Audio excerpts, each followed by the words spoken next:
Hello guys, welcome to my channel Love to Learn.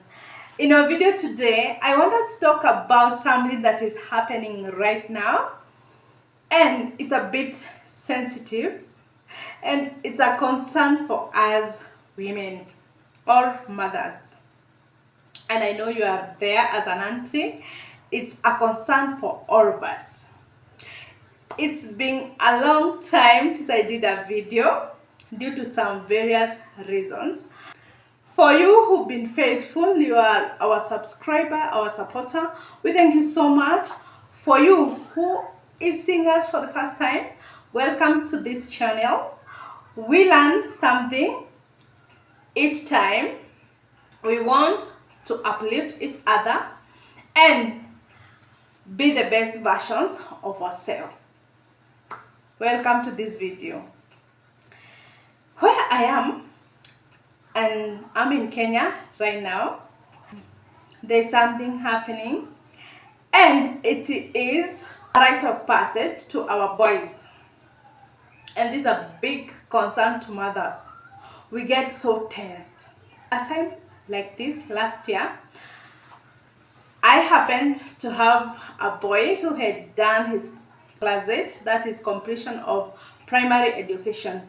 These boys, mostly they are between 13 and 14, and most tribes do this rite of passage at this time, and that is what is happening now. They have gone through the primary education, they have done their exam, the national exam, and now after they come home, some few days they relax and they are taken for this rite of passage. Mostly, I have seen a lot of institutions, schools, churches come up and they want to run these programs. So they call out for seminars, that is a parent or a guardian seminar where you go, they take you through what will be happening there. After the procedure, how your children will be expected to behave, the topics that they will have to cover for that time, they will be there in that institution.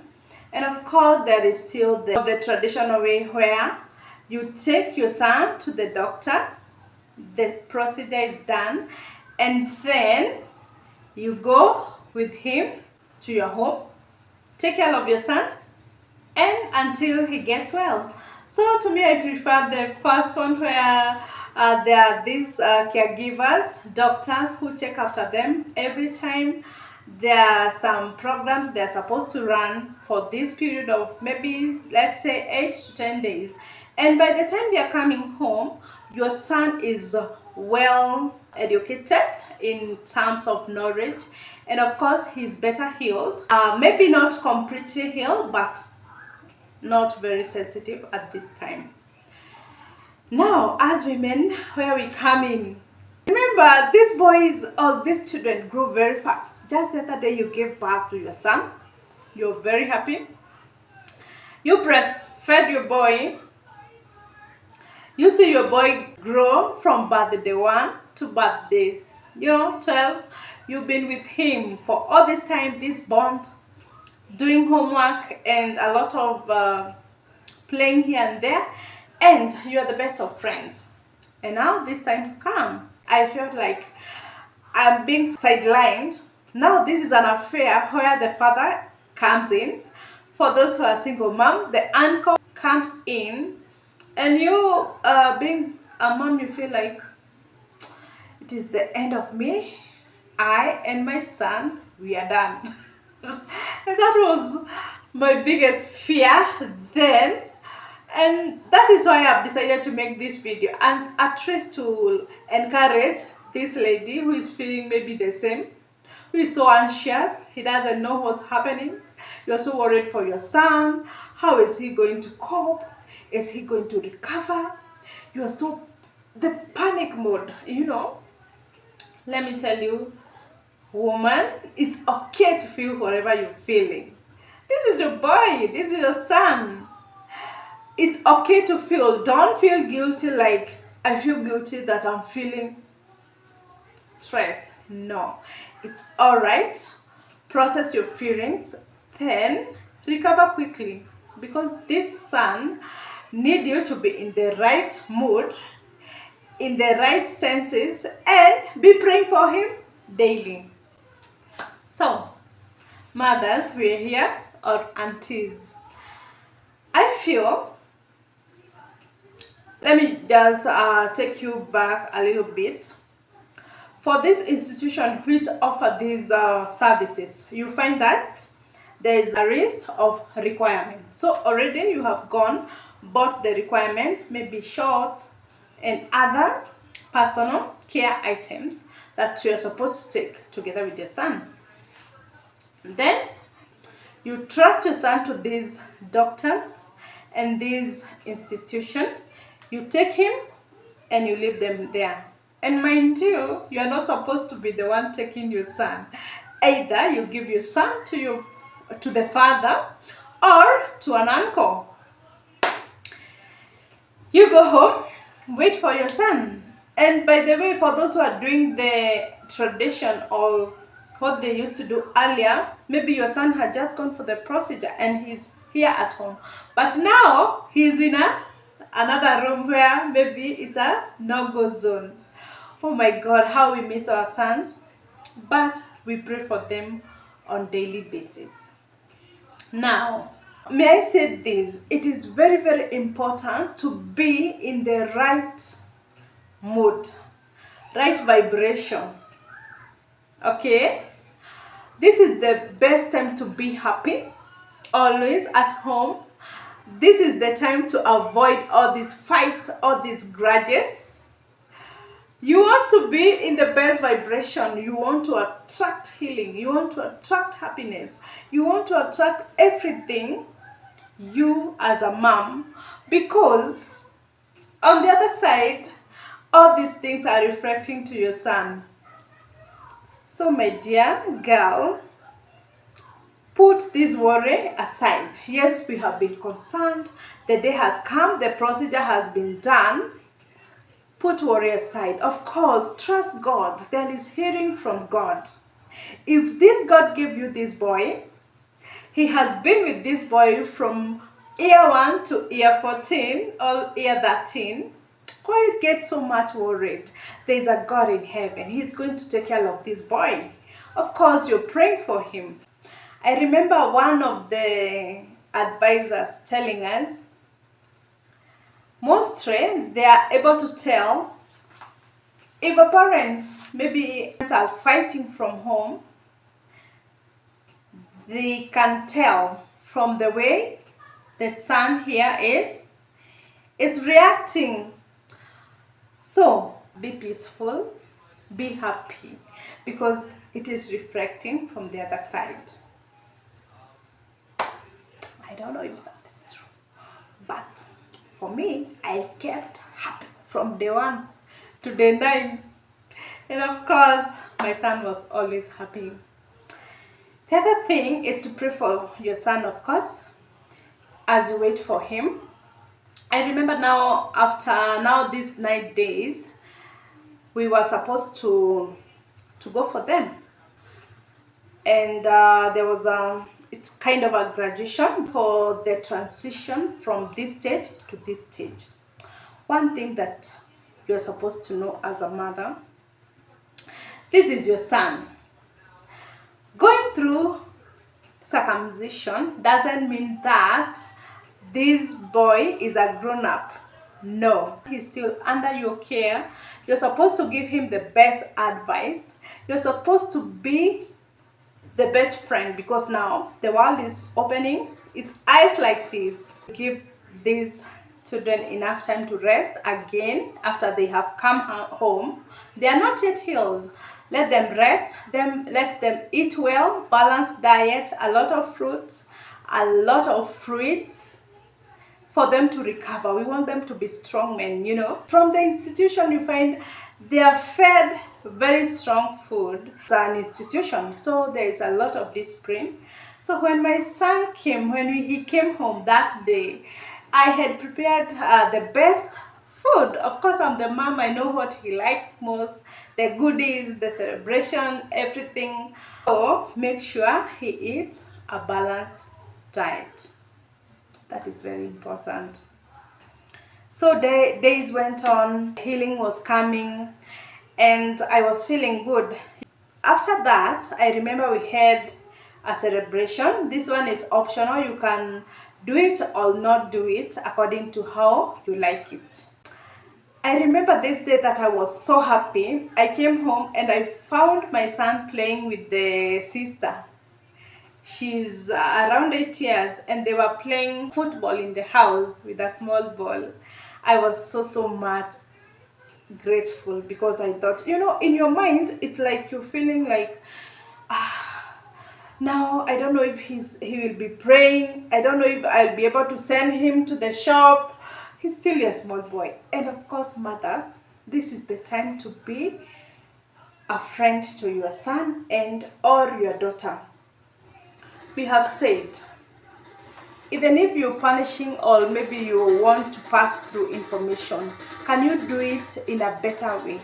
We want them to be close to us so that they can become more open to us. Mothers are very special, aunties are very special, because in a way we are created to be able to handle different situations. You find that you may think that maybe the uncle or the dad is able to tackle some of these topics that are so becoming mountains in the society right now. Unfortunately, they shy away. Mostly they shy away. So, mother, the ball is still in your court. All the topics about their sexuality, the friendship, about drugs, about homosexuality, everything. Because that one topic that you'll shy from may be the one topic that will destroy you. Speak it out. We are able to do that. And God has given us the knowledge and the graces to do that. So dear mothers, don't get tired to raise this boy or this girl. From the time you give birth to him, that is the first job that the Lord has entrusted you with. You take care of this boy. He grow up, he become a teen, you become more concerned. He become a youth, you are more and more concerned. Be their friend, because if you're not their friend, they will look for other friends and whom they will be more open, and that is where they get lost. At least let your son come. Yes, there is this girl, we have been chatting, and now you can be able to tell them, it's good to talk to girls, but you cannot be able maybe to engage in this and this. Be open to your boys. For those moms, maybe you have seen your son or your daughter go through something bad.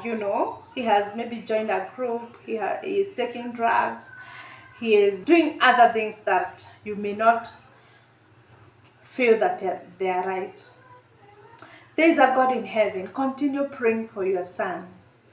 Continue praying for your son. He will come through. I know, speaking positively to him without getting tired. Don't be so harsh. Be kind. Be a friend to that boy, whether he is in which group. That is your son. That is your responsibility. Take care of him. Befriend him. Pray for him. One day, one time, you will realize that God has been using you to change your son. Because if you give up on them, it's like, I don't know, it is the worst you can do. Because now, who do you expect to be there for him? To those moms who have girls, of course they don't go through that procedure, but you can also decide to take them for a seminar. Let your girl or your boy find out everything from you. By the way, the other time I was telling my 8 years girl about menstruation. I don't know how the topic came up, but I told her. And you know what she said? I've been waiting for you to tell me that because I had it from somebody. And I'm like, God. I thought she was still a young girl, but she have already heard about it. Be the first messenger to your child.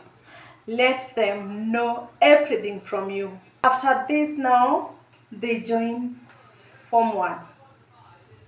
Please, can you make sure you know every kind of situation that happen in school? How are the other Form 1s? How are the Form 2s? How are they treating you? Do you get bullied, from that school? It's your point to make sure you know every detail. Let your son or your daughter know it's alright to report. I can be able to speak for myself. There is nothing to hide, I am supposed to report to this. And even if you report to the office, if something is not addressed the way it is supposed to be, make sure that your child is not a victim of fear. Because when we instill fear in our children, that is the beginning of all kind of mistreatment. This is another time when, after doing the national exam, now the grades have come out. Accept their grade. This is not the time to compare your son with somebody's son. It's always good to let your son, I am comfortable with your grade. I am happy for you. We are going to look for a school. And the only thing you can do is to improve so that by the next time, when you're doing your other exam, you will be at a better place. So accept their grade, be happy for them. What have I not said? You can just tell me in the comment section below so that we try to become our children's best friends. And by doing this, maybe the society will be better. They will become better people. Let them accept themselves, how they look. Maybe they're having pimples. This is the time they get a lot of pimples. It's okay to have these pimples. They are coming out because of this and this. Information is power. Do you see? They are going to disappear after some time. Encourage your child in all times. Be there for your child. And if they have gone astray, pray for them as you talk to them. We can never give up on our children. Thank you so much for watching this video. I hope you have benefited or learned something from this video. Let me see you in my next video. Continue subscribing to this channel. Bye.